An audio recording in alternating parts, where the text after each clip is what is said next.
தனக்கு ஒன்றும் தெரியாத போது இறைவனோடு நெருங்கி இருக்கிறான். தன்னால் முடியும் என நம்பும்போது கடவுளை விட்டு விலகுகிறான். பாவம் எனும் சாயல் இல்லாதிருந்த ஆதாம் தேவனின் கரத்தை விட்டுவிட்ட பொழுது பாவத்தில் விழுந்தான்.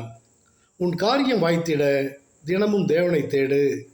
உன்னை அன்பினால் அணைப்பவர் அவர். உன்னை ஆசையாய் பேர் சொல்லி அழைக்கும் தேவனவர். உன் விசுவாசம் விருட்சம் போல் வளர உனக்காக அவர் பட்ட பாடுகளை நினை. அவரே உன்னை ஸ்திரப்படுத்துவார். உன் தகப்பனுக்கு செவி கொடு.